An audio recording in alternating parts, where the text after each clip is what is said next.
Hello everyone and welcome to Devils United. This is a preview for Manchester United versus Aston Villa.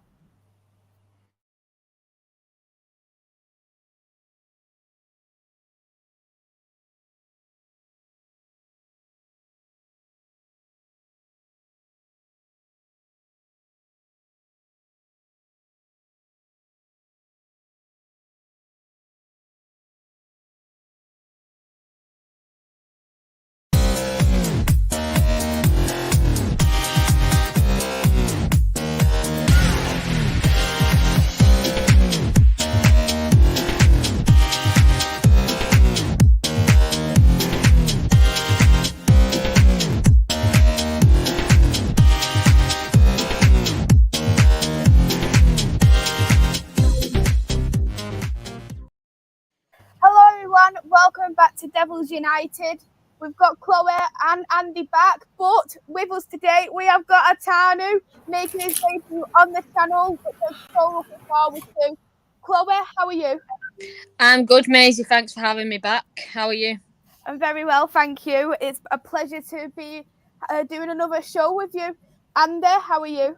Yeah, great to be back, hun. Always great to have it be on as well with a famous Indian rapper. So I'm looking forward to that later, as anyone hasn't seen the video from Warsaw Army, but there you go. Atanu, a pleasure to do a show with you. How are you? Yeah, Maisy, thank you so much for having me. Yes, I am a rapper now, apparently. So, yeah, first time on Devils United. Pleasure to be here. It's a pleasure to have you on, and I promise I won't make you sing like you made me sing on your channel. So I'll be extra nice. Don't you worry about that.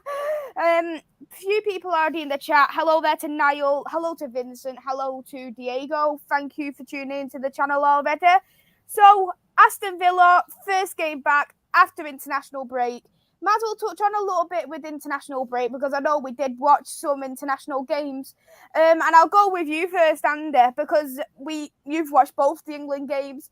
Was there any Man United star for you who had really shone out during international? Well, there's a couple of things, wasn't there, really? There was sort of one thing on the pitch and something off the pitch. Mm-hmm. So off the pitch, it was Serena Wegman saying Mary Earps is my number one, which obviously was great for her confidence-wise. Obviously, I'm sure we'll get into, Aston Villa on Sunday, but I'm sure that kind of thing is great for our run-in as well. Right, I'm England's number one now, that kind of thing. But obviously, it's just, again, it's Atanu with a hat-trick against North Macedonia. And obviously, Fuso scored as well. Russo rather scored as well. But then they chose Grandma over her in the second game. But I suppose it's good for United. Mm-hmm. And for you, Atanu, any standout players? What did you think of Jackie Gronin's goal? I can literally can't even get my words out today. What did you think of a goal? Because it was a sensational goal. Yeah, it reminded me of her goal against Iceland a couple of months back.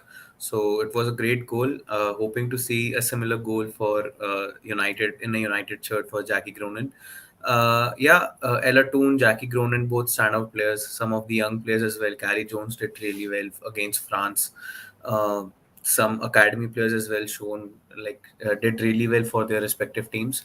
So overall, a good international break with no injuries. So yeah, just before Andy accuses me of jinxing it, I'm just saying there will be no injuries. I'm not accusing anyone. Yeah. That's my reputation now. I don't even have to open my mouth and I'm in trouble. So it's just your presence, isn't it, Andy? Now what Atanu thinks you might be accusing him of. Just kidding. The scariest person on the stream is Maisy. Trust me on that. If anyone gets to know. You have heard my inner voice. Let's just.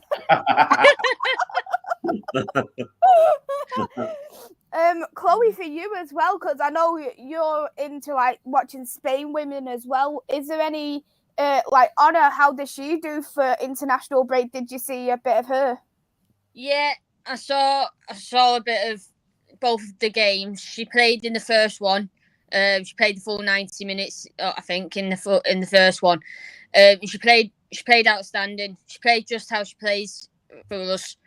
She's definitely one. We need to sign. We need to renew her contract. She came on in the second half against Scotland, in which she played really well again. But as well, in this, obviously the game was against Scotland, so obviously it's keeping an eye on Martha Thomas. And Martha Thomas played really good in that game. Unfortunately, she had a goal ruled offside. And I think she's getting used to them now, because she had one ruled offside in a couple of our games. So I think that could knock her confidence, but it didn't show it in the game. It didn't show it. She was continuing to pressure. She was continuing. So I think Martha Thomas did extremely well, and Honor did brilliant. Oh, amazing. That's great as well. So Aston Villa, how confident for you, Atanu, coming into this game? Because the last game, it was a very comfortable win, actually. 5-0 win last time. Yeah, I think it was a very foggy afternoon in Lee the last time we faced Villa. So I was very emotional. Yeah, for me, it was barely visible for me, but it was a good game because it was streamed on MUTV, if I'm not wrong.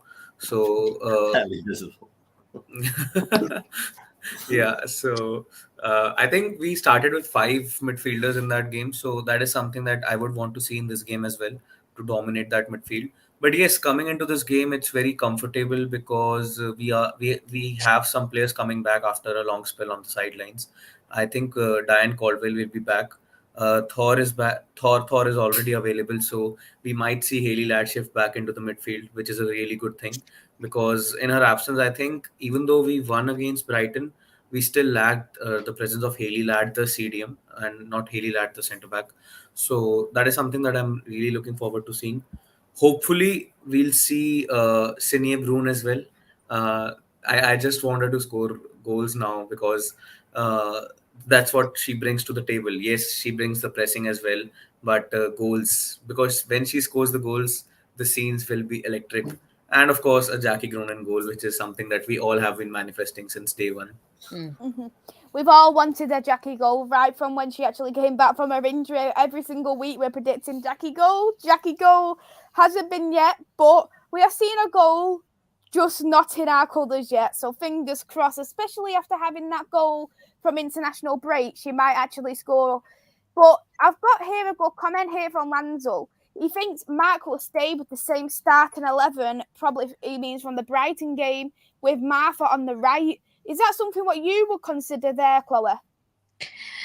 I can see why he's going to think that, because we don't know fully if Diane's going to be back or not. We've seen her in training pics.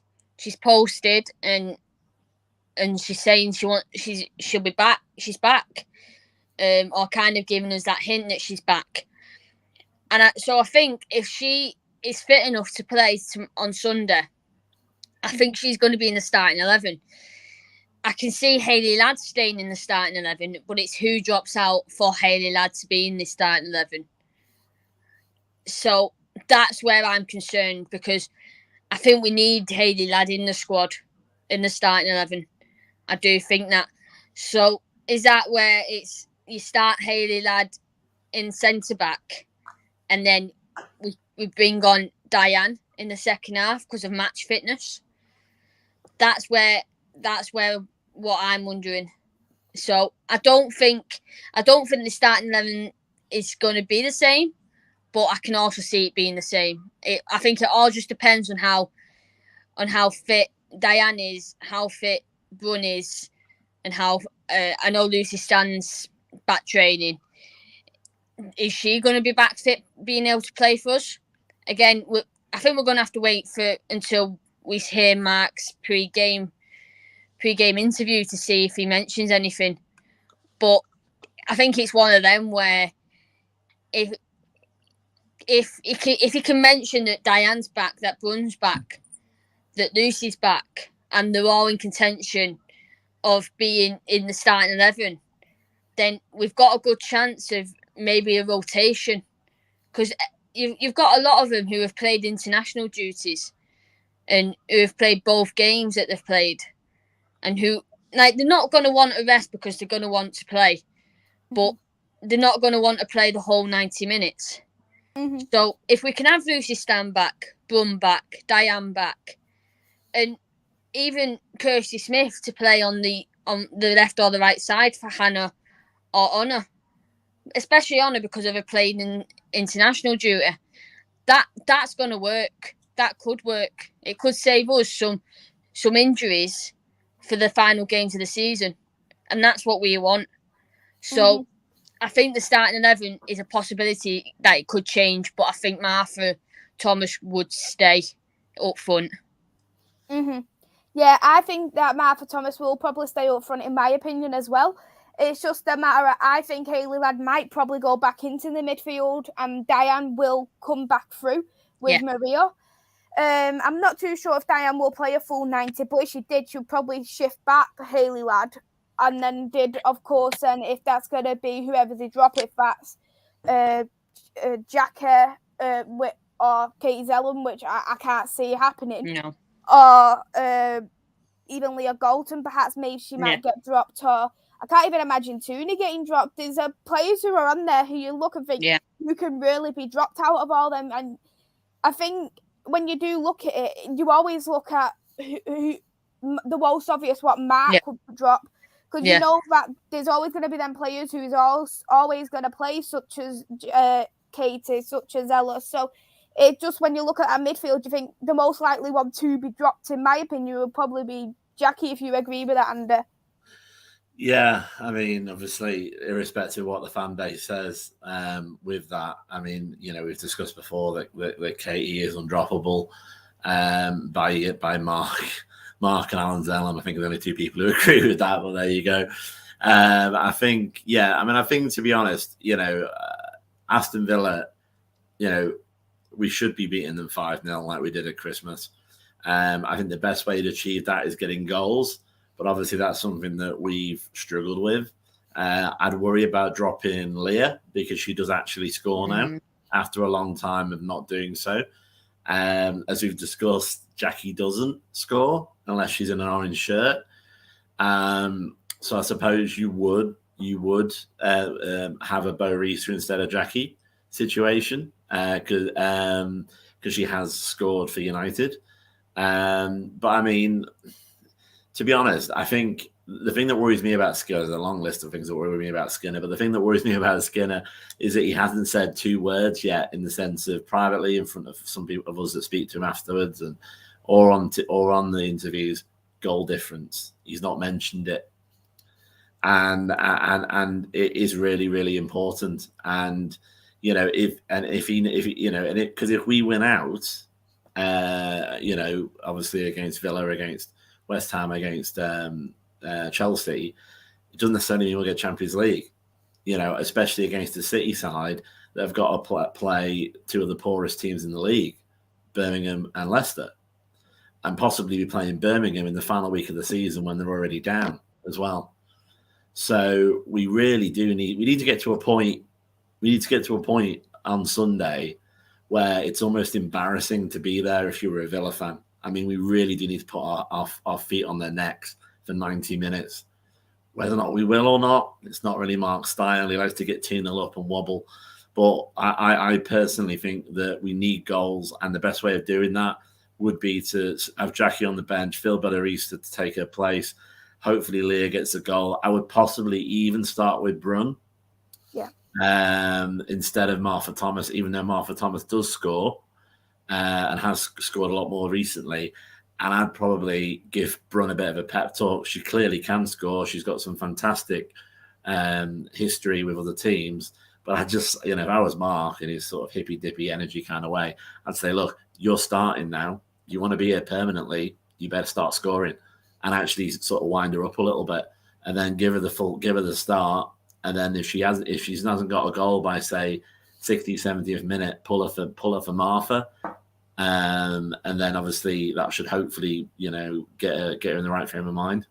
And I think as well, when you do talk about Brun, I think Brun is in a kind of respect, a better option at this moment in time, because with Brun, she is better in open space. When she's got a little bit of space, you know that Brun can create something. We've seen, even though she didn't get it in, that Old Trafford, she shot from a long range, and that is a striker's instinct. She's using her striker's instinct. So when she has got more open space to create, more open space to shoot, I think it could go quite well in terms of Brun. In terms of Martha, in my opinion, she's so much better in narrow spaces. When she's got like a more closed defence, such as the Cities, Arsenals, and Chelsea's, this is the kind of time you really want to play Martha Thomas. And I think Brun has been quite unlucky in the game she's played, because she's played and started in, I'd say personally, the wrong teams for her, especially knowing she's coming into a new league, trying to adapt to it. Coming in and playing the big three is not a very good thing to do, to be honest. But we've got a good question here in terms of Ravi. But before we do that, Atanu wanted to jump on something what Andy mentioned. One at a time, I'm ready. No, this time we are holding hands because I won't be fighting anymore. Yeah, I think the point about goal difference is what staggers me a lot. It's very surprising that Mark hasn't mentioned goal difference. I know he mentions how we do not need to focus on what City are doing. We need to focus on what we are doing. But at the end of the day, goal difference does matter. And this is the only game where I think we can increase our goal difference, because after this we have West Ham. The last time we faced West Ham, we were not able to score more than one goal and we conceded one. So I'm not too eager on facing West Ham again. But this game, 5-0, I think it should be more than a 5-0. Last time we did not have Ona Bhatia, Hannah Blundell, who were down with COVID the last time we faced Villa. So Leah Galton and Kirsty Smith started. We did not have, I think a lot of players were missing forwards. So we went with 5 midfielders, but now we do have midfielders like Jackie Grown and Vilde Borisa. So for this particular game, I think I would agree with Andy. People might think, oh, Atanu agreeing with Andy, but at the end of the day, I do like Andy. I win you over eventually to my way of thinking. Yeah. I think, yes, I think Jackie or maybe Katie needs to be dropped, just because I want to accommodate Vilde Borisa. And Martha Thomas drops in place of Senia Brun, just because I think people might think, oh, Martha Thomas has the form right now because she is in some sort of a scoring streak, even though they are offside goals. But I think with Brun, what happens is, if you have, we already have Alessia Russo, she will score. Ella Toon, she will score. We have Vilde Borisa, who has an eye for a goal. So we need someone to create that space. We need someone to, some sort of a dummy run, so that the defenders are too focused on Brun, so that Russo and Toon need to have that open space. Yes, Brun has those moments where she actually does really well with the ball, but I would prefer her in the role of a decoy. Someone who does those dummy runs so that they distract the defenders, and Ella Toon, who's a space finder, Ramaduter, that's what Mark likes to call her. She'll take advantage of that space and score. So I think with that regard, I would love to see Brun in the starting 11. That's provided that she's fit. But I do not have any problem with the starting 11 that we started against Brighton. Just I think Diane Caldwell comes in and Hayley Ladd drops into the midfield, and Katie Selam drops to the bench. Yeah, there's no chance of that happening. It's the last bit. I mean, to be honest, I can't even. I've run out of jokes to work out what would work out, for Zelam to be dropped to the bench. It's just not going to happen. But yeah, I agree. If Katie Zelam did get dropped, it's only for England. It's never for Manchester United. That's true. That's the only time we ever see her on the bench. Ravi has got a question, which I'll go to Chloe with about this. What players do Manchester United women need to keep an eye out for Villa in the game? And I'll start off and go, there's no real threat for me in this Villa team. No. None of them truly scare me.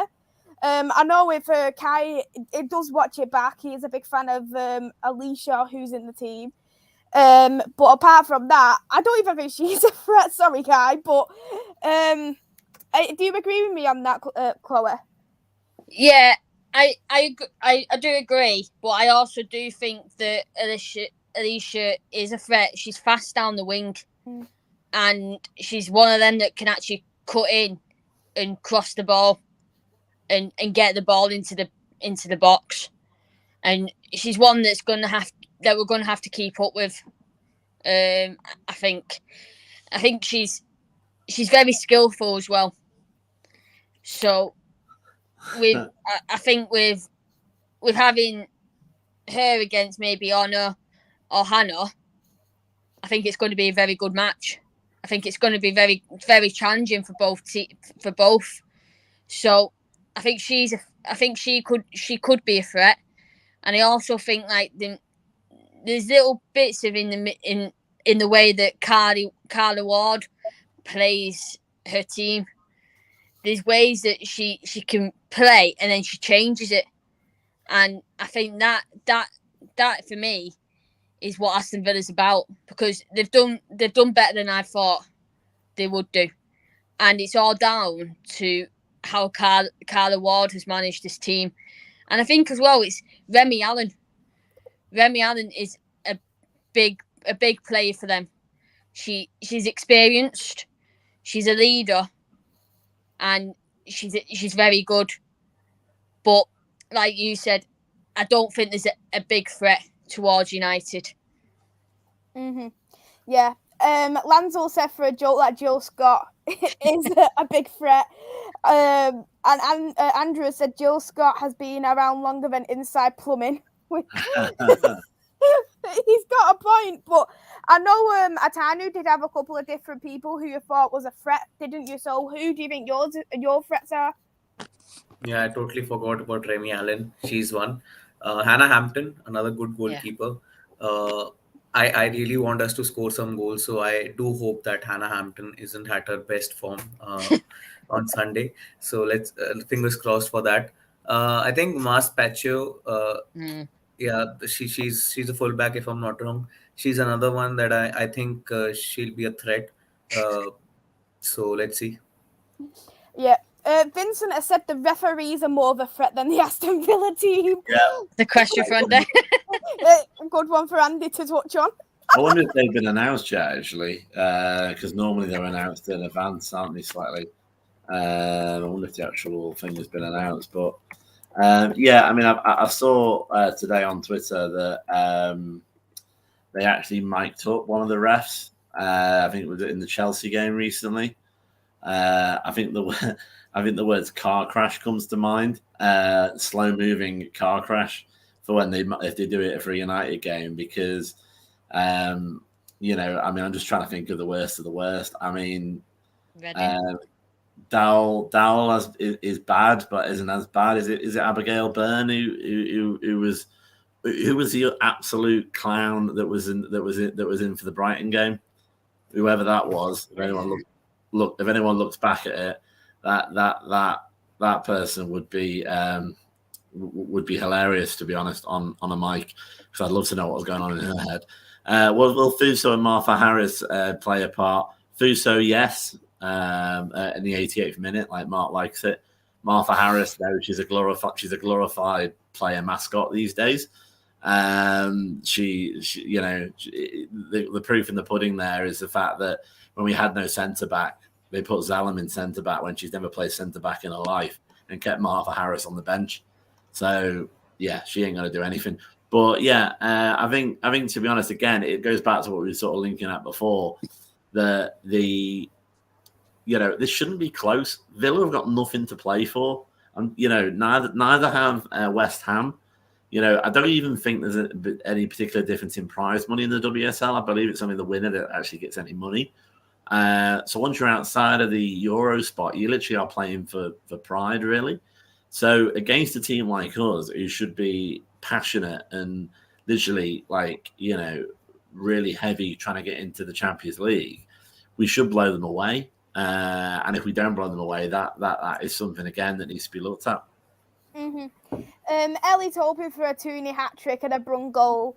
Mary Earps in net. Well, I actually think Mary Earps, she's going to have so much confidence after that England international break. Just as, of course, Andy touched on, Serena has said #1 goalkeeper. Ellie Roebuck, are you hearing this? I think Atanu's also mentioned there, because we're telepathically linked these days, that Abigail Byrne was the referee for Brighton. Well, trust me, she shouldn't referee again. She's one of the worst referees I've ever seen in my life. And I'll say that to her face. Trust me, because I wouldn't actually need to. I'll just show a mirror to what her performance in Brighton. So yeah, Atanu's gone hiding now. So I'll take it. But yeah, no, she's pretty awful, to be honest. Yeah. Some people, I was reading social media today that there was actually one of the Debs who was training today with the first team, and that was Niamh Murphy. Right. And I can't remember if it was pictured or not, but I'll go for you about this, Atanu. Do you think we might see anything in Niamh Murphy? Because people are thinking that Kirsty Smith might be playing. Could perhaps maybe Niamh Murphy make a debut? If we were in a better spot, if we were in a better spot in the table, I would say we would have seen some more devs in the team. But yes, in the matchday squad, why not Niamh Murphy in the matchday squad? I think even Chloe Williams was training a few days back. Kiera Barry as well. So there are a few players who are in and around the first team right now. So come next season, I think we will see a lot of players make the full-time integration into the first team. Yeah, definitely. And the people are in the chat are wanting Niamh Murphy to come in. The Devs are doing very, very well. We've won the league for the Northern League. So we're in the playoffs against Chelsea. We're already got the 3 goals away goals because they're counted for that. Chloe, what did you think of the Devs game? I think you seen it, didn't you, live? Yeah, me and Andy both went to the game in Everton, and I've got to say they played incredible. The passing, it was really good. Like they weren't even passing back. You had the couple of chances where they had to because they were surrounded by Everton, but they managed to get it out pretty quick, and the way they played was brilliant. Carrie Jones, I'll mention Carrie Jones. She has to be in the matchday squad because the way she played for the Devs on Sunday was incredible. The skills she showed, she was literally back to how she was before her injury, and I think I could see her in the starting 11 if need be, because she's that player that she's quick and she's good at crossing and she's good at getting inside the box and winning challenges in the box. So for me, I think Carrie deserves a place in the matchday squad.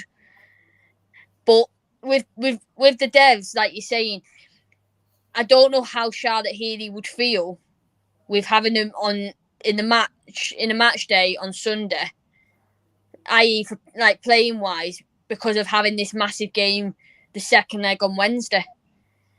Because we don't want to get injuries up to the Devs. We want them to be fit and healthy. We want them to be fit and be able to enjoy this game where they're gonna win the trophy as long as they can score more goals and don't concede more than 3 goals for the away goals rule. But I think if there is players that have been seen in training, they deserve it. So, like for instance, it's Berry in it? Kyra Berry, Carrie Jones, Chloe Williams, Niamh Murphy, Karina Solskjaer, and for me, there's one player that I'm surprised isn't in the team, and he hasn't been shown training. And for me, well, there's 2. For me, it's Rebecca May and Maria Edwards. Yeah. Because for me, them 2 players both deserve full-time contracts and they both deserve first team. Like I said, there's a lot of players that deserve first team. There's a lot of players that deserve first professional contracts, and we've got to get them nailed down, because a few of them, they're going to not be able to play for the under-21s in the next season, or after the next season. And we've got to think of them. We've got to sign them and then loan them out. For me, loan them to Blackburn, loan them to Sheffield, loan them out. Let them get that experience of the Championship football, and get that experience of being on the telly. Because I know, like you said, Championship football's going to be shown on Sky now. So being able to be seen on the TV and have that experience of being with full crowds instead of having some certain games being behind closed doors, having cameras there, because there was only that one time where they had camera there, and that was at St George's Park, and that was on the FA player.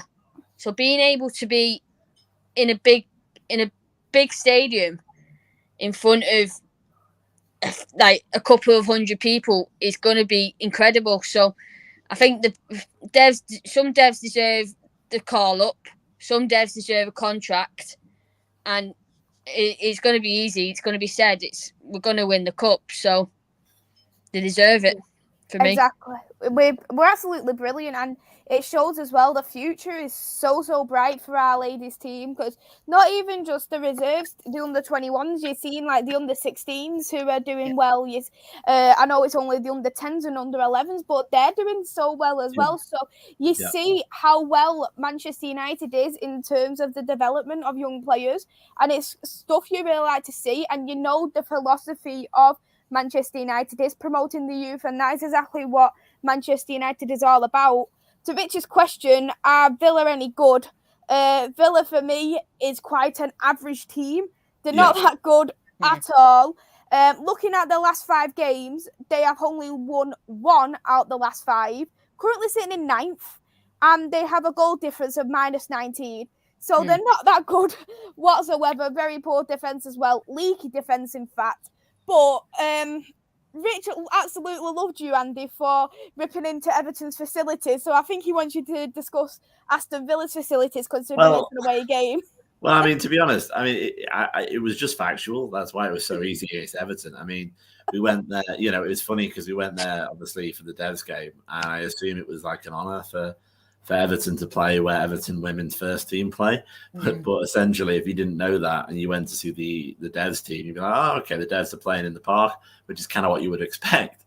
I mean, Aston Villa's facilities, they play at the Bank Stadium in Walsall, which is actually a proper stadium. It's the men's stadium for Walsall FC, which I'm testing myself now, but I think they're in League 2 for the men. I'm not sure. If they're not in League 2, they're in bottom of League 1, around that sort of, basically the Norwich of League 1 to League 2. They go up and down, apparently.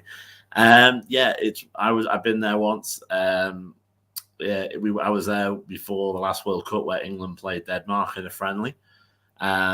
It's quite deceptive because you see it on the motorway, but then you've got to go through like people's gardens and crap like that. It's like a residential housing estate to get to it. So it's like one of the weirdest things to get to. But yeah, to be honest, I can't really rip into it too much. I've only ever been there once, and it was a proper stadium. I might be able to rip into the fact that we'll probably outnumber them again, and I have it on good authority that the majority of the Aston Villa fans actually aren't going to turn up on Sunday, the regulars anyway. So we should outnumber them. So it should be like we used to, which is an away game, but in reality, it's more like a home game.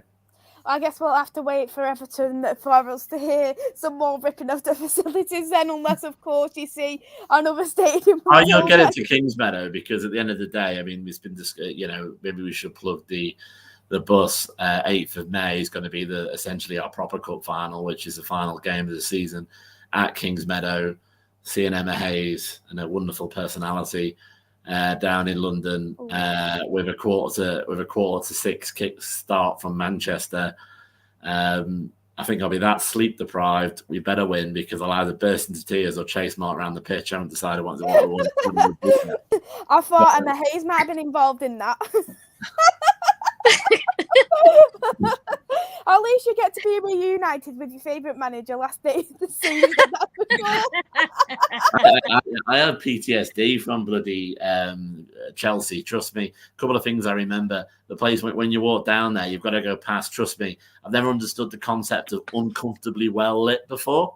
Like we were walking there for the semi-final of the Conti Cup, and I was like, "Oh, this is clearly where Attack the Block was filmed." Or, "Oh, look, this is exactly where I'm going to get murdered." Oh well, that's the end of that then.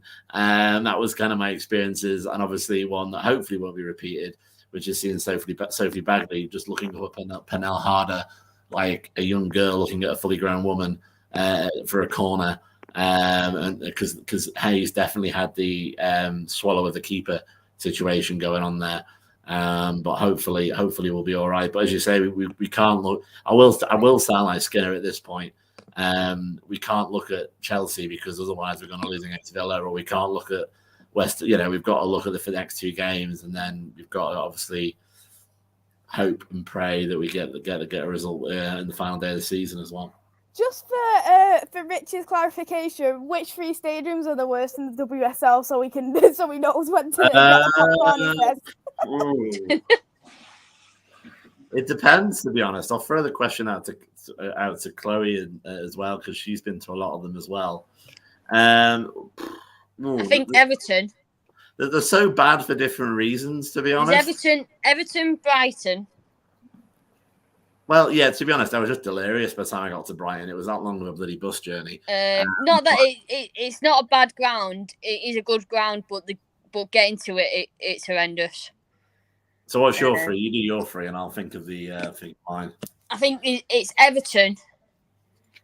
Everton for because it's playing in the park.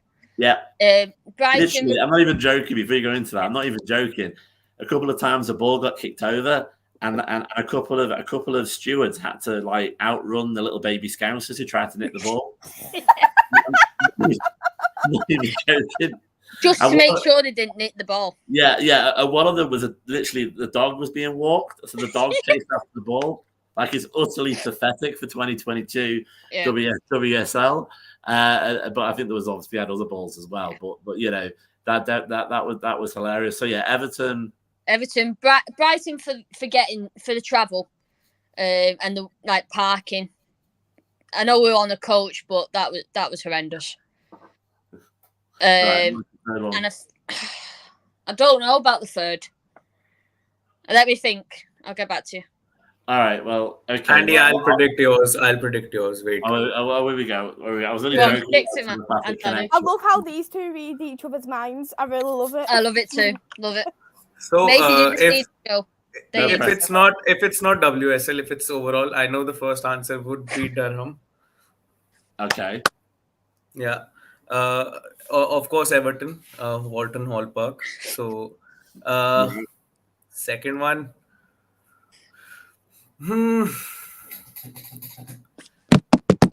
West Ham. I haven't been. I wasn't. I was the only league game that I haven't been to this year. So it's bad. We'll consider it bad because you missed it.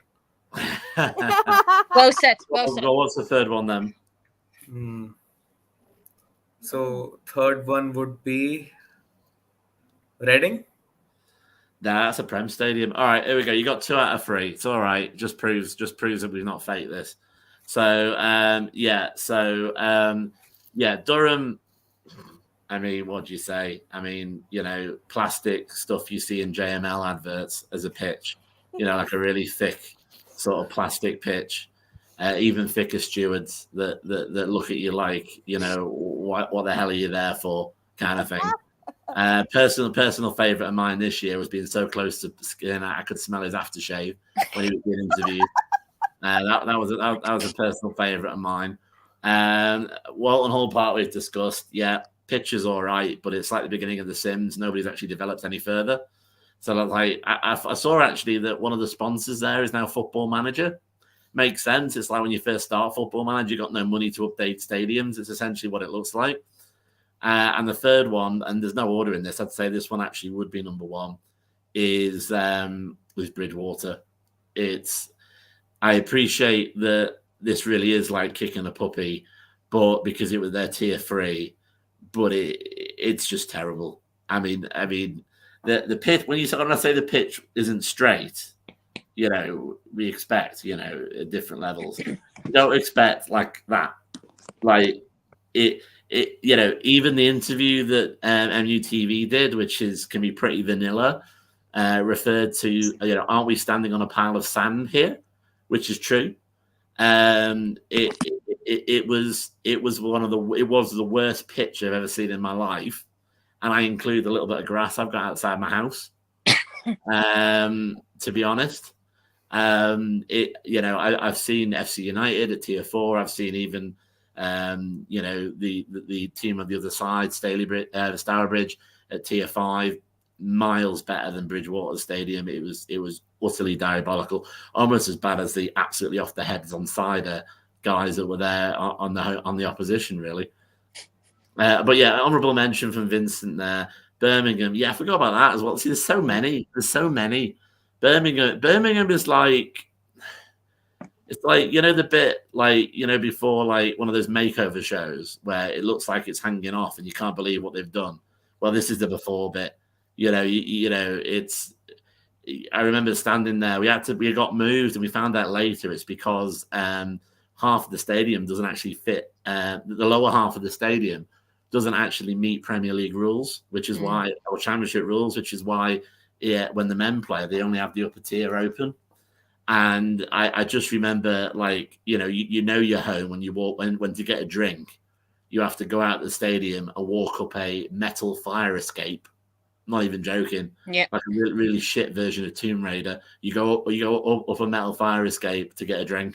So yeah, I'd say yeah. So top 3 is Durham, who just don't even try.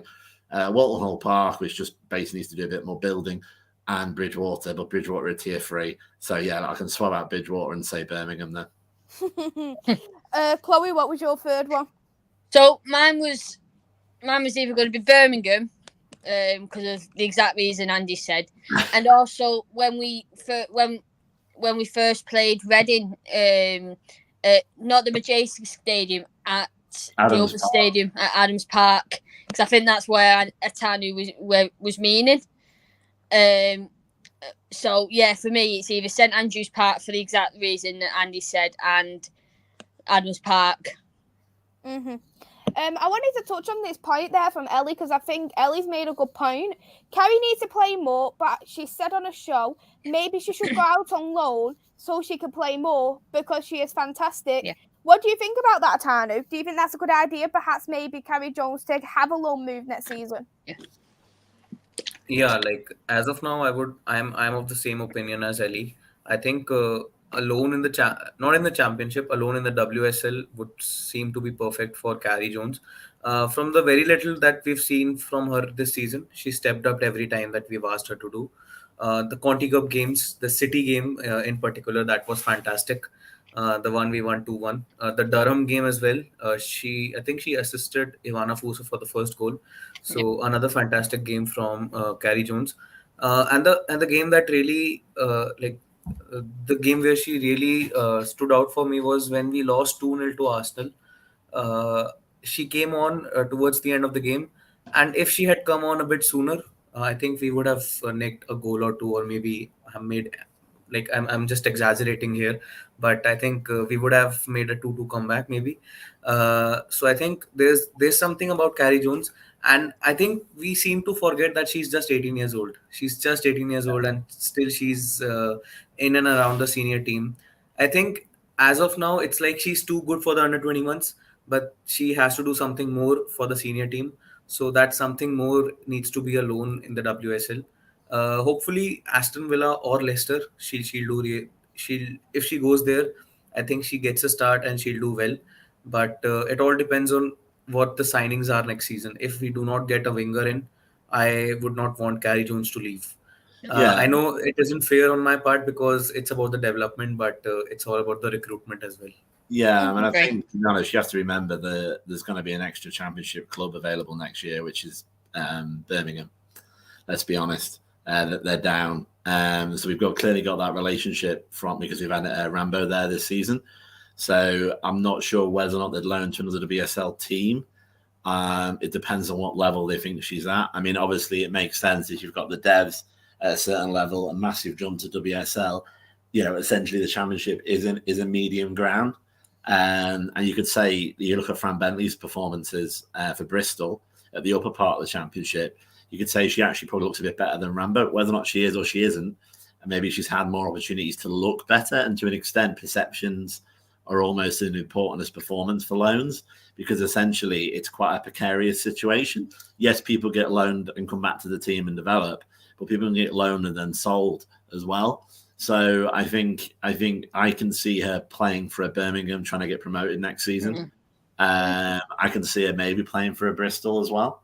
But I appreciate they prefer geographical distances, not as big. So again, Birmingham is ideal because of the fact it's pretty close to us from the championships kind of situation. And we did used to obviously loan out to Sheffield, but since Carla Ward left there, we don't seem to have that connection that we had previously, or we don't think they add enough value anyway. So I reckon it will be Birmingham. But I think we did loan Tara Bone, even though it did not work out. But I think, but still, I'm just saying WSL just because I want her to prove herself there, and I think she can do that. Yeah, she probably can. No, I agree. It's just a difficult one because obviously the big announcements made today on the men's side of things. There is that kind of belief from women's fans of now they've sorted the men's manager out. Can we now re-sign players? Can we now focus on the women's side? And there is so much flux. I suppose we don't know which senior players might get picked off. As you say, we might end up having to keep Carrie Jones because we might need to provide cover for other wingers. And there's just a lot of things. I think a lot of contracts are going to switch one way or the other on May the 9th, the day after the game against Chelsea, when everyone knows what the situation is. Mm-hmm. Before we do finish off, I'm going to put this good question on from Andrew. Question for the panel: 68 goals in 8 games qualifying. Are we the favourite for the Euros? And I think that is a good question because there's a few teams for me who I think is the favourites, and I think if I was going to pick for England, I think it will be knowing that there is some clear favourites in the England squad. I think that will be the thing what pulls us back. I think we'll probably get to the semi-finals, and I think the favourites for me is Spain. Yeah, I have a feeling it's going to be Spain who will win the Euros. Chloe, are we the favourites? So I've been looking. I've been looking at this. So I normally, and whenever it's like a World Cup, Euros, whether it be the men's team or the women's team, I'll have a bet on and see and have a look. So Spain and England are currently, when I last looked, which was a couple of days ago, are currently joint favourites to win, and that was about 4 or 5 to 1. So I think for me it's going to be Spain as favourites, and with the way it works out in terms of our group and Spain's group, depending on where we finish in our group and where Spain finishes off in their group, we could potentially meet them in the knockout stages. We could potentially meet Spain in the knockout stages, but they're against Germany. So if we win, we're against the runners up of that squad, of that group. If we runner up, we're against the winners of that group. So I don't know what route we want to take because Germany and Spain are both good teams. So for me, yeah, there's your favourite. I think Germany, Spain, France are looking good, and Holland for me as well. So for me, there's 5. There's us, Spain, France, Germany, and Holland. And thinking of Germany, they're actually quite a young team as well. Yeah. So, they're going to be one of them kind of teams where they will build up and then they could have success for quite a few years, actually. Yeah, definitely. Especially, I think this is going to be Marijanne's final Euros. I think she might play in the World Cup next year. but I think this could be her last Euros. But I know she's been injured, so I know she's trying to get fit. But yeah, it's a very young squad, and they've got a few very talented players playing for Bayern Munich and Wolfsburg. Who, for me, there's a couple in the German squad that I wouldn't mind playing for United. So it'll be good scouting. Like we've all said, it'll be a good scouting tournament for us to see what players we would like at United and what players we're rumoured to be getting at United, and obviously our own players. So yeah, it's going to be a good Euros. Oh, it certainly will. Atanu, same question for you. I'd go for Norway. They are looking like a good side as well. I do not have much knowledge about international football, but of course I want all United players to do well. England, I think it's about finding the right balance. It's not about favoritism now. It's about players who are in form. You have to select them. So I think that is something that will hold them back. I agree with Chloe. Semi-finals, I think that looks more likely. If they win, yes, they deserve to win. Good enough. But I'd love to see either Norway or England win. Mm-hmm. And finally, Andy, same question to you. Yeah, I mean, I was just trying to find the date then, but I think, to be honest, England is going to win and lose the Euros depending on what announcement the squad is, what squad is announced. If we do it purely on form and try and get the best players in the squad, we're going to be up there definitely. If we see it as a bit of an X Factor retirement tour for a certain couple of players, then we're going to struggle. Because, yeah, I mean, the obvious favourite is Spain, as everyone's discussed. The backbone of Barcelona, but not only Barcelona. I've also watched other games in the Spanish league. Real Madrid, it looks very similar to the way we were when we first got started. Atletico Madrid are always around as well. But those players that are Barcelona based, they've got experience of playing against 90-odd thousand people. The only people who have experience of that is Barcelona and Real Madrid players. Oh, look, they're both the same national team.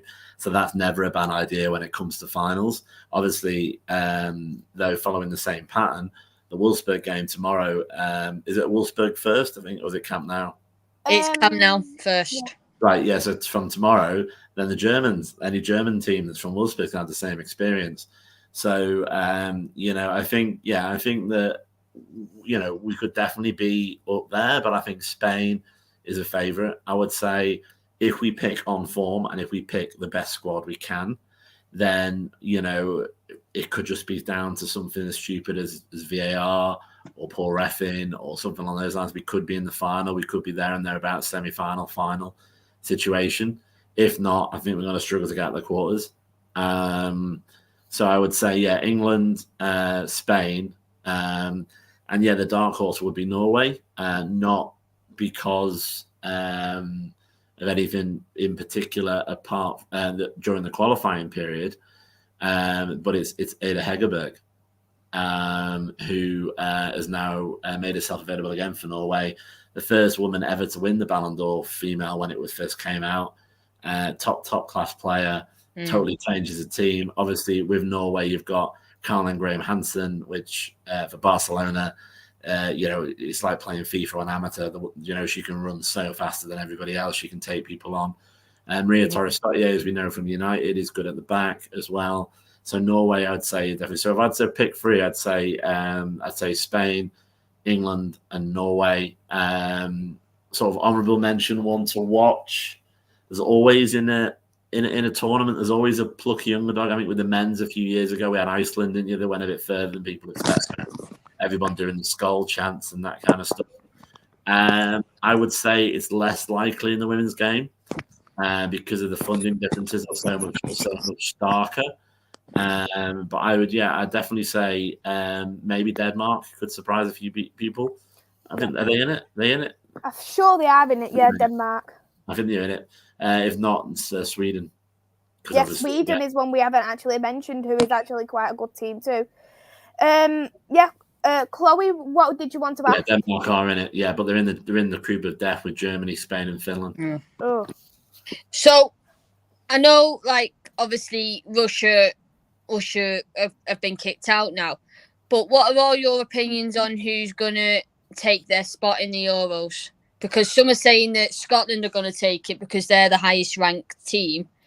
So that would be good for us to see our girls, Martha Thomas, Kirsty Hanson, Kirsty Smith.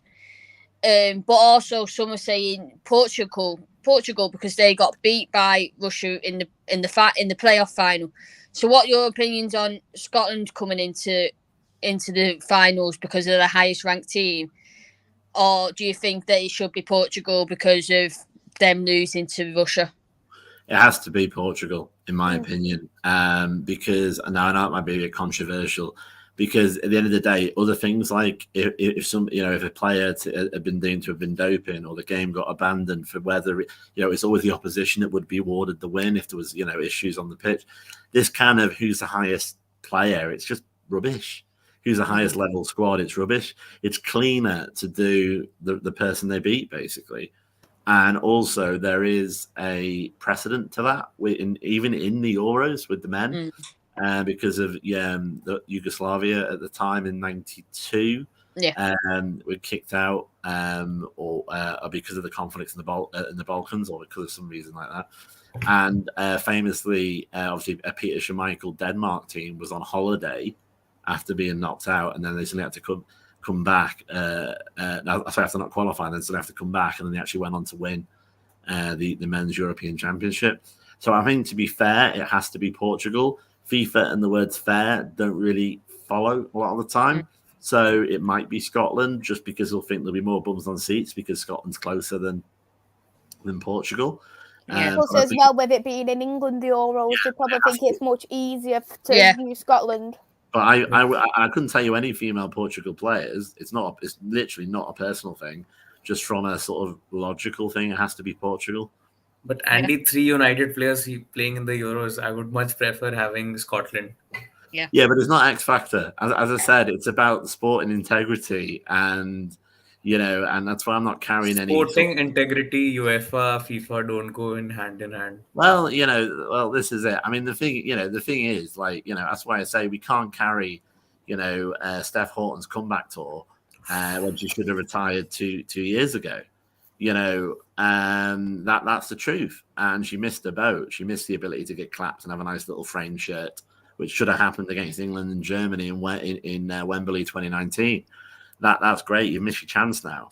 It has to be Portugal for the same reason that if when Portugal played Russia, if one of their players were high as a kite and it came out later, Portugal would have gone through. If there was crowd trouble and they had to abandon the game, Portugal would have gone through. This random. Oh, let's happen to see who's the highest level. Who's the highest team in the national rankings. It's just a bit random. Why don't we do how many left-handed players are in each squad, or why don't we do who's the tallest while we're there? You know what I mean? Like what are we doing? Just.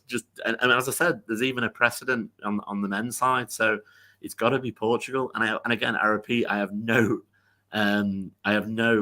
loyalty to Portugal. I couldn't name a player for Portugal. I don't even know what they're like in the women's team. But I think they've got to be the choice. What about you, Maisy? As you own a Portuguese polo shirt, because I've seen it.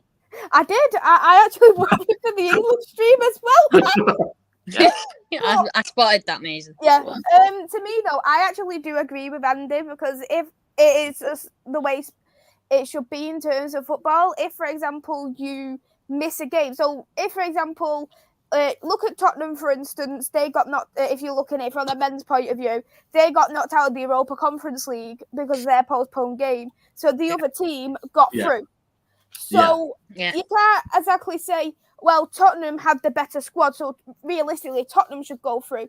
It was Tottenham's fault why the game got postponed, so therefore they was the ones who got knocked out. Yeah. And that should be the same reason why Portugal should go through. This with everything what's gone on with the Russia situation, Russia's knocked out. So therefore, Portugal last played them, they lost, and they got out of the Euros because of it. And due to that, they should have their chance of playing in the Euros. I think it's only fair because they got through to the playoff final. You've got to do based off the form of what the team was at that moment in time. if Scotland went to the final, say yes, Scotland should have been, or if, for example, even I don't know, the Madagascar. Let's just say the Madagascar. Even if they got through to a World Cup playoffs and then they lost, and then the other team can go through, put them through. It doesn't matter who the team is. If they have got to the final, which was well deserved, they should be able to play in that Euros, if the Euros, World Cup, whatever.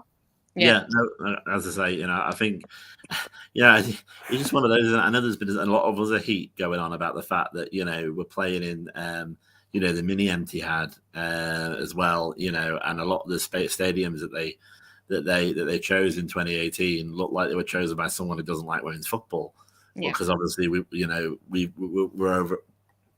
overgrowing it. But an honourable mention to UEFA: why haven't they announced who's replacing Russia yet? Why is it still a conversation piece? What are they expecting?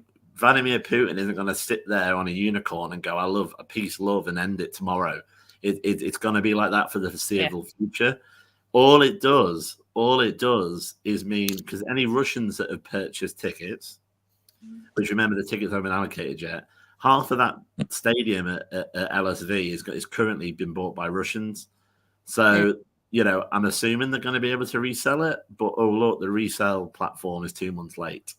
So I'd love to know what they're waiting for, because all we're going to end at that. All that is going to happen. It'll be Holland versus say Portugal or say Scotland, and you'll literally have half an empty stadium, and they'll be like, "I thought it was sold out. Why was it sold out?" Well, people have got at least in this country, we can drive there. If you're Portuguese, you've got to book a plane. Because of the stupid decision we made in 2016, they've got to get a visa. And same for, Scotland's a bit closer, but still, just announce a bloody thing. I don't understand what they're waiting for, to be honest. Mm-hmm. And Chloe, what did you want to touch on as well? Yeah, just for a final point on this. I think, I agree with what Andy and Atanu are saying. I think both Scotland and Portugal, Scotland being the top ranked side left in, but Portugal being the side that got knocked out by Russia. Them two are going to be the ones that are going to be picked because it's been mentioned. But why is FIFA or UEFA not even announced that who's going to, if they're going to be doing a playoff in June? Because that's when the next international break is. But like we were saying, the resale tickets is on the 28th of May. Have they postponed that for 2 months because they still can't make a decision on who is replacing Russia? Or are they waiting to see if Russia will end up finishing and being able to be participating, which I don't think should be allowed. For me, I don't think Russia should be allowed to do that. It's just not going to happen. It's just not going to happen. It's not going to be done by then. I think, to be honest, knowing UEFA, half of the executive committee have forgotten that there was a women's tournament this summer. I swear to God, that's probably part of it. Because haven't they pulled them out of some men's? They've kicked them out of the men's Qatar Cup, which is in November. But they've thought, is there a thing going in summer? There's something going on in England in summer. You think they would have announced it at that point? I just think that it's either going to be announced just before the resale. So for Scotland or Portugal, they're going to be able to get the tickets then, or it's going to be announced in May, and then it's going to be a playoff in June, and literally they're going to have 2 weeks to prepare, and literally they'll be over in England. Where's this playoff come from? I'm hearing X Factor music again. We're going to interview the squad and watch them come in about the great story. It's done. Give it to Portugal. I think we need to put our own debate stream here, one time on Devils United, but all three of us, who should go through Portugal or Scotland. It's obvious. Otherwise, God, because I don't even know. They're the highest ranking team that's obviously not qualified. What date was that? Christmas, New Year? When was that? What was that based on? But three United players, Scotland. Playoff finals is important. Yeah, but but that's just my bias. I think we're quite split in the middle about this. It's just obvious. It's like saying, why play 90 minutes? Oh shit! Wait a minute. FIFA are debating that idiocy as well at the moment. whoever yeah, gets you call it now. picked, they're going to Hey, enjoy it, and that's There that. might be some Portuguese players that we haven't even seen before that could be great ones for United, and United are like that because they'll be cheap.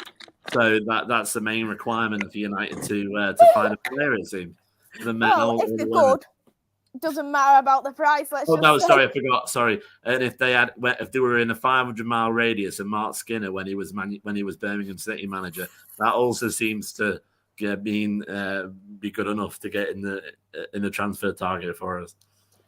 Boom. That's exactly what Andy has done. He's just got the boom bomb. I just haven't. It's Portugal. It's not even difficult. I don't want a playoff. I don't want music. I don't want a bloody, reality TV show flying them somewhere neutral, some sort of emotional moment. It's done. Russia is stupid. Get rid of Russia.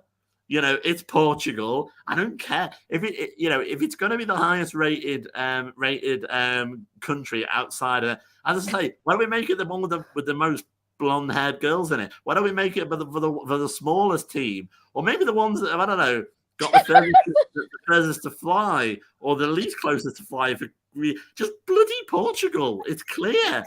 I don't even give a shit about Portugal. No, it's just a rule thing. It's not. I've started something now, Maisy. It's Portugal. It's not difficult. Right, just move on. Next question. Like, Jesus. Andy's dropped the bomb, and we'll end it here. We'll put our score predictions out. I will shout out our socials as well. Andy, thank you so much for coming on. As my new favourite Portugal fan. I don't even care about Portugal. It's just what it is. But yes, anyone wants to follow me, he's Portuguese. Great, lovely, fantastic. Anyone who's Portuguese watching the stream, go and follow Andy. This is it. I'm clearly a massive advocate for your country, even though the only person on the stream who's actually been to Portugal is Maisy. So, there you go. But yes, my score prediction. Sorry, we are talking about Villa, aren't we? I'd like to say 5-0 again, because we did it again at Christmas, and because we need goal difference, Mark. Maybe 3-0. Would you like to shout out your socials as well? I'm surprised people don't come and find me, to be honest, every time I have one of these little chats. But it is obviously at the minute at AJO_87. And we have obviously an encore performance of you and me tomorrow alongside Vix for Only One United. So you can have a look at Only One United Club as well, which is another place where I'm allowed free reign to chat my footballing opinions. So I'm very thankful of that. Yes, Only One United Club. It is in the link in the description below. So if you haven't subscribed to Only One United Club, you can do that. See more Andy rants. Maybe we might touch on Portugal again on Friday. But we will definitely do something about Portugal and Scotland in the future for streams. I think that could be a good international break club. Carry on. But Chloe, a pleasure to have you on again. Would you like to shout your socials and your score prediction? Yeah, it's been a pleasure to be on, Maisy. Thanks for having me on. I think my score prediction is going to be 5-0 United. We need the goals. I think we're going to get the goals. So yeah, 5-0 for me. My social is Chloe Riley 14 on Twitter. Oh, brilliant. And Atanu, great to have you on for this on the stream for the first time. It's been brilliant. You probably think, wow, this is crazy. But would you like to shout out your socials and your score prediction? Yeah, first of all, thanks for having me, Maisy. It was something unique towards the end. Okay, and it'll be Scotland. So I think my score predictions would be 7-0. Okay. Good prediction. Good prediction. Yeah. My social is @Atanu_74. So follow me on there, and you might see me talking to Andy, or maybe discussing something, or maybe arguing something. Yeah, and I know Atanu, you do have a channel, United Star, so I've put Yeah. that link in the description for you below. So if you haven't already, go check out Atanu's channel. Thank you everyone who has watched the stream. Smash that like button, smash that subscribe button as well. I will be next live tomorrow. Luca, who is in the chat actually, he will be coming onto my channel, and we will be doing an Arsenal preview. Yay! And that will be with Tariq. So go and check that out. Brilliant panel yet again. We'll see you soon. What's your score prediction? 3-0. Maisy? 3-0 United. 3-0. I'm going to go same as Ander. 3-0. I'll see you all, everybody. Goodbye for now. See you. Right.